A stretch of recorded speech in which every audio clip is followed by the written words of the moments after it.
කොහොමද ඔයාලව ආදරෙන් පිළිගන්නවා මගේ channel එකට. ඉතින් මම කියලා දෙන්න යන්නේ law of attraction ගැන. law of attraction වල එන 8 නීතිය ගැන තමයි මම කියලා දෙන්න යන්නේ. අපි බලමු කොහොමද මේක කරන්නේ කියලා. A4 sheet එකක් ගන්න. A4 sheet එකක් අරගෙන ඔයගොල්ලන්ට තියෙනවා නම් සුදු පාට ඕනෑම කොලයක මේක කරන්න පුළුවන්.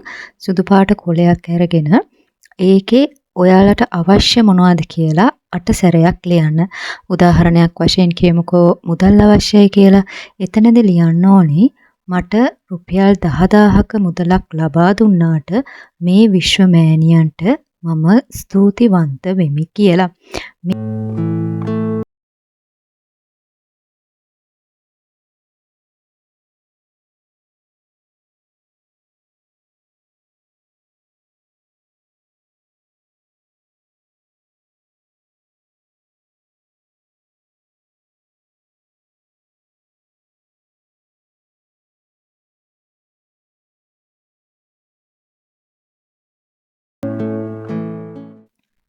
අපි බලමු කොහොමද මේක දවස් 8ක් කරන්න කියලා.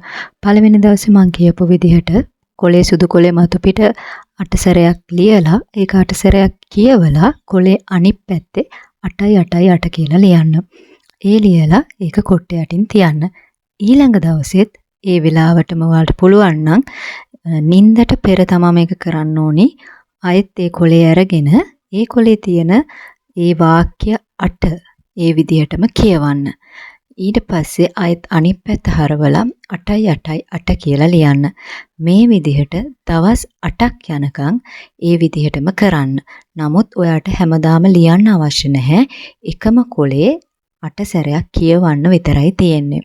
රාත්‍රී නිින්දට පෙර මේක කරන්න.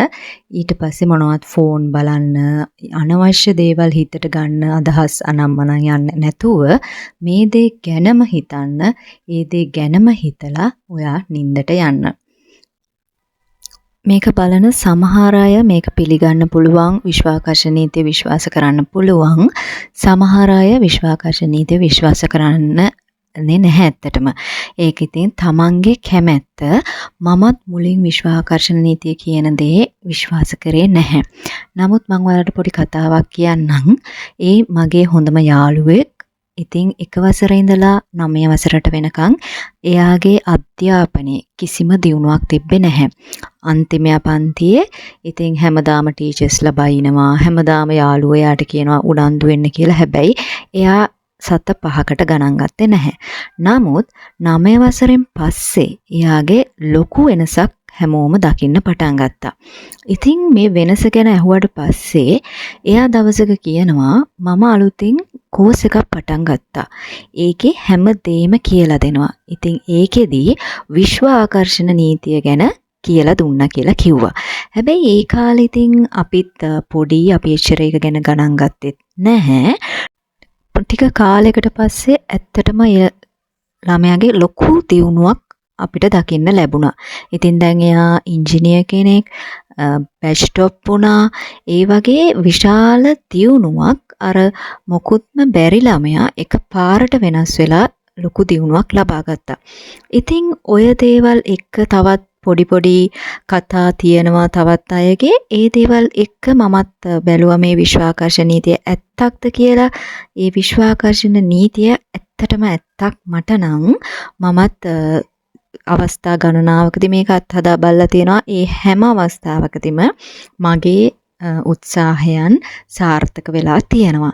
ඉතින් ඕගොල්ලොත් මේ දේ කරලා බලන්න. හදවතට අවංක වෙන්න, විශ්වාසය තියාගන්න, තමන්ගේ මනස දියුණු කරගන්න. ඒ දේවල් එක්ක කරොත් ඕගොල්ලොන්ටත් වරදින්නේ නැති වෙයි. ඉතින් ඉස්සරහටත් තවත් වීඩියෝස් අරගෙන මම එන්නම්. එතකන් සුබ දවසක්.